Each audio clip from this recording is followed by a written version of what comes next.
সত্ৰীয়া নৃত্যক মূল বিষয় হিচাপে লৈ কৰ্মজীৱনৰ সফলতা লাভ কৰিব পাৰি। নলবাৰীৰ শিৱম কলাকেন্দ্ৰৰ গ্ৰীষ্মকালীন কৰ্মশালাত ৰূপক বৈশ্য এই যি সত্ৰীয়া নৃত্যৰ কৰ্মশালা আচলতে অনুশীলন জাতিটোৰ বাবে গুৰু দুজনাৰ প্ৰতি শ্ৰদ্ধা সন্মান জনাই নিজকে এগৰাকী অসমীয়া হিচাপে চিনাকি দি সমাজত প্ৰতিষ্ঠা লাভ কৰিলে। ডাক্তৰ, ইঞ্জিনিয়াৰ এইবিলাক সপোন এৰিব লাগে। এগৰাকী সত্ৰীয়া নৃত্য প্ৰতিযোগী হিচাপে গুৰু হিচাপে সমাজত প্ৰতিষ্ঠা লাভ কৰাৰ আজি বহুখিনি সুবিধা বিভিন্ন ধৰণৰ শিক্ষানুষ্ঠান শিক্ষা প্ৰতিষ্ঠানৰ মাধ্যমেৰে নিজক প্ৰতিষ্ঠা কৰিবলৈ সমৰ্থ হৈছে, সক্ষম হৈছে। এইটো এটা বিষয় বাছনি কৰি লৈ পেলাই নিজকেই সত্ৰীয়া নৃত্য প্ৰতিযোগী গুৰু বুলি পেলাই জাতিটোৰ হকে কাম কৰি যাবলৈ ওলাই অহা মানসিকতা আকৌ অকণমান আগবঢ়াই নিয়াৰ যি প্ৰচেষ্টা শিৱম কলাকেন্দ্ৰৰ। আজি নলবাৰী চহৰৰ মিলনপুৰস্থিত শ্ৰী শ্ৰী হনুমান মন্দিৰৰ সভাগৃহত অসম সত্ৰ মহাসভাৰ অন্তৰ্গত শিৱম কলাকেন্দ্ৰৰ উদ্যোগত 14 জুলাইৰ পৰা চলি থকা সত্ৰীয়া নৃত্য আৰু চাৰু কাৰু কলাৰ গ্ৰীষ্মকালীন কৰ্মশালাৰ আজি অনুশীলনৰ সামৰণি পৰে। আজিৰ অনুশীলনৰ শুভ উদ্বোধন কৰে প্ৰতিবেদক লাইভৰ সম্পাদক প্ৰধান তথা কুমাৰীকাটাৰ ভাৰত ডেকা একাডেমীৰ অধ্যক্ষ ৰূপক বৈশ্যই। শুভ উদ্বোধন কৰি দিয়া ভাষণত অধ্যক্ষ বৈশ্যই গুৰু দুজনাৰ প্ৰতি হৃদয় চিত্তে প্ৰণিপাত জনাই প্ৰশিক্ষাৰ্থীসকলক সত্ৰীয়া নৃত্যক বিশ্বৰ ইমূৰৰ পৰা সিমূৰলৈ নিয়াৰ বাবে একাগ্ৰতাৰে অনুশীলন কৰি যাবলৈ অনুৰোধ জনায় আৰু নিজকে একোগৰাকী নৃত্য প্ৰতিযোগী হিচাপে পৰিচয় দিবলৈ যোগ্যতা অৰ্জনৰ বাবে শুভেচ্ছা জ্ঞাপন কৰে।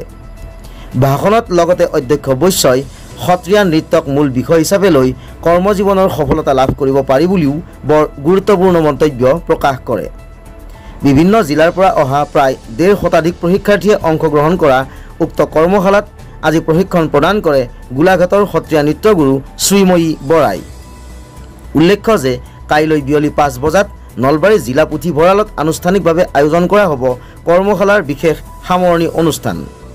শিৱম কলাকেন্দ্ৰৰ অধ্যক্ষ শক্তিপ্ৰসাদ ডেকাই জানিবলৈ দিয়া মতে সুন্দৰম আৰাধনা 2025 শীৰ্ষক উক্ত অনুষ্ঠানত সত্ৰীয়া নৃত্যগুৰু নৃত্যাচাৰ্য যতীন গোস্বামীলৈ জনোৱা হ'ব বিশেষ সম্বৰ্ধনা।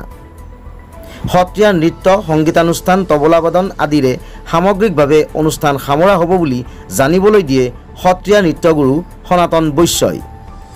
অতিথি হিচাপে সত্ৰীয়া নৃত্যগুৰু নৃত্যাচাৰ্য যতীন গোস্বামী প্ৰমুখ্যে বৰপেটাৰ শ্ৰী শ্ৰী সুন্দৰীদিয়া সত্ৰাধিকাৰ নিৰ্মল অধিকাৰী, অসম সত্ৰ মহাসভাৰ সম্পাদক প্ৰধান কুসুম কুমাৰ মহন্ত, সত্ৰীয়া সংস্কৃতি চৰ্চা আৰু গৱেষণা পৰিষদৰ সচিব পংকজ শইকীয়া, গুৱাহাটীৰ সত্ৰীয়া নৃত্যগুৰু প্ৰভাকৰ গোস্বামী, গোলাঘাটৰ সত্ৰীয়া নৃত্যগুৰু শ্ৰীময়ী বৰা তথা বহুকেইগৰাকী কলানুৰাগী লোক উপস্থিত থাকিব।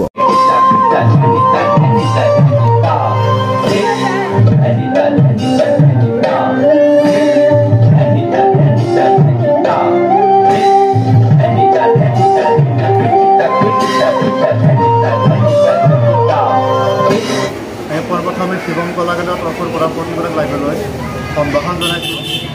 আমি 14 জুলাইৰ পৰা 20 জুলাইলৈকে সত্ৰীয়া নৃত্য কৰ্মশালা আয়োজন কৰিছিলোঁ। এই কৰ্মশালাত আমাৰ বিভিন্ন ঠাইৰ ল'ৰা ছোৱালী আহি সমাগম ঘটিছে। ইয়াত প্ৰায় 100ৰো অধিক ছাত্ৰ ছাত্ৰী ইয়াত অংশগ্ৰহণ কৰিছে। পৰীক্ষা হিচাপে আমাৰ আমন্ত্ৰণ জনাইছিলোঁ সদৌ গোলাঘাটৰ পৰা শ্ৰীময়ী বৰা বাইদেউ, গুৱাহাটীৰ প্ৰভাকৰ গোস্বামী ছাৰ আৰু আমাৰ সামৰণি ছাৰ বিশেষভাৱে থাকিব নৃত্যাচাৰ্য পদ্মশ্ৰী পদ্মভূষণ বঁটাপ্ৰাপ্ত সন্মানীয় যতীন গোস্বামী ছাৰ, বৰপেটাৰ সুন্দৰীদিয়া সত্ৰৰ নিৰ্মলচন্দ্ৰ অধিকাৰী ছাৰ থাকিব আৰু বিভিন্নজন আমি শিল্পীক আমন্ত্ৰণ জনাইছোঁ সামৰণি অনুষ্ঠানত। আৰু সদায় আমাৰ কৰ্মশালাত বিভিন্নজন আহি আছে অতিথি। আজিও আপোনাৰ মাজত আহি উপস্থিত হৈছে ভাৰত ডেকা একাডেমীৰ অধ্যক্ষ ৰূপক বৈশ্য ডাঙৰীয়া, তেখেতকো আমি এই চেনেলতে সম্ভাষণ জনাইছোঁ। আৰু বিশেষকৈ আমি এই চেনেলৰ জৰিয়তে সমগ্ৰ নলবাৰী জিলাৰ, বৰপেটা জিলা, বাক্সা জিলা, কামৰূপ জিলা, বজালী জিলাৰ যি ছাত্ৰ ইয়াত আহিছে তেখেতসকলক আমি এই চেগতে সম্ভাষণ জনাইছোঁ।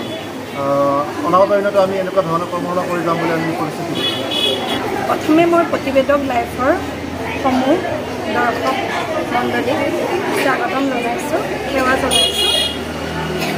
শিৱম কলাকেন্দ্ৰৰ উদ্যোগত যি গ্ৰীষ্মকালীন কৰ্মশালা ভাগি আয়োজন কৰা হৈছে তাত মই প্ৰশিক্ষিকা হিচাপে থাকি বহুত সুখী অনুভৱ কৰিছোঁ। শিৱম কলাকেন্দ্ৰৰ লগত মই বহুত দিনৰ পৰা জড়িত হৈ আছোঁ আৰু শিৱম কলাকেন্দ্ৰৰ যিসকল উদ্যোক্তা তেওঁলোকে সত্ৰীয়া নৃত্যৰ ওপৰত যি প্ৰচাৰ আৰু প্ৰসাৰ কৰি আহিছে সেয়া অতিকে শলাগ ল'বলগীয়া। আৰু এই কৰ্মশালাভাগিত অকল নলবাৰী জিলাৰে নহয়, কামৰূপ, বজালী, ৰঙিয়া আদিৰ পৰাও ছাত্ৰ ছাত্ৰী আহি অংশগ্ৰহণ কৰিছে। ইয়াত 100ৰো অধিক ছাত্ৰ ছাত্ৰীয়ে অংশগ্ৰহণ কৰিছে। এইটো আমাৰ কাৰণে, আমাৰ সত্ৰীয়া সমাজৰ কাৰণে অতি সুখৰ খবৰ যে ছাত্ৰ ছাত্ৰীসকলে সত্ৰীয়া নৃত্যক অন্তৰৰ পৰা আদৰি লৈছে আৰু আমাৰ যি গুৰুজনাৰ কৃষ্টি সংস্কৃতি এইখিনি প্ৰচাৰ আৰু প্ৰসাৰ কৰাত তেওঁলোকে নিজৰ মনটো ইয়াৰ মাজত নিয়োজিত কৰিছে। সেয়ে শেষত মই শিৱম কলাকেন্দ্ৰৰ উদ্যোগ লোৱা উদ্যোক্তা শক্তি প্ৰসাদ ডেকাকে প্ৰমুখ্য কৰি বাকী সকলো বিষয়ববীয়াক মই আন্তৰিক সম্ভাষণ আৰু আন্তৰিক কৃতজ্ঞতা জ্ঞাপন কৰিছোঁ। মোক এইদৰে আনি এই কণমানি সকলৰ লগত ইমান দিন মানে কটাবৰ কাৰণে যি সুযোগ দিলে, লগতে সনাতন বৈশ্য ছাৰকো মই মোৰ কৃতজ্ঞতা জ্ঞাপন কৰিছোঁ। নলবাৰীৰ এই হনুমান মন্দিৰ মিলনপুৰত অত্যন্ত পবিত্ৰ অনুষ্ঠান আৰু ধৰ্মৰ ক্ষেত্ৰতো বহুত আগবাঢ়ি গৈছে আৰু মানুহৰ অত্যন্ত ইয়াত মানে খুব সমাগম হয়। তাতে আমাৰ মোৰ ভাইটি শিৱম কলাকেন্দ্ৰৰ অধ্যক্ষ জোন ডেকাই আৰু উদীয়মান শিল্পী বহুত আগৰ পৰাই তেওঁ এই শিল্পীৰ লগত মানে সংস্কৃতিৰ লগত জড়িত। তেওঁ মোক অনুৰোধ কৰিলে যে ইয়াত মানে দাদা কিয় নোৱাৰে, সত্ৰীয়া নৃত্য আমাৰ প্ৰাণ হয়। ভগৱান মানে কি হয়, প্ৰভু ভগৱন্ত শংকৰদেৱে যিটো সত্ৰীয়া নৃত্যৰ সৃষ্টি আৰু অসমীয়া জাতিৰ এক প্ৰাণস্বৰূপ, এই প্ৰাণটো যদি ইয়াত এই অনুষ্ঠানটো কৰা হয় তেনেহ'লে এই অনুষ্ঠানটো আৰু জাকত জিলিকা হ'ব।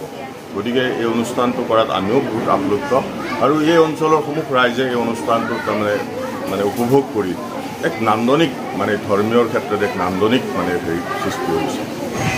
আমাৰ ইয়াত শিৱম কলাকেন্দ্ৰৰ উদ্যোগত এক সত্ৰীয়া নৃত্য কৰ্মশালা আয়োজিত কৰা হৈছে, যি 14 তাৰিখৰ পৰা 19 তাৰিখলৈ অনুষ্ঠিত কৰা হৈছে। আজি সেই কৰ্মশালাৰ অন্তিম দুদিন।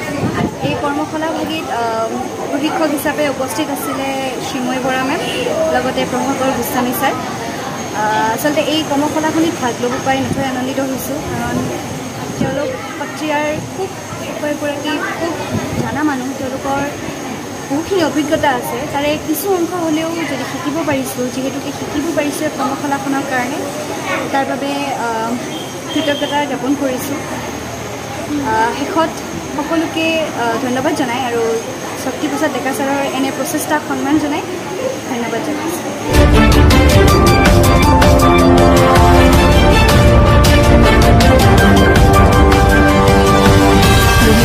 প্ৰতিবেদক লাইভ পোহৰৰ দিশে এখোজ।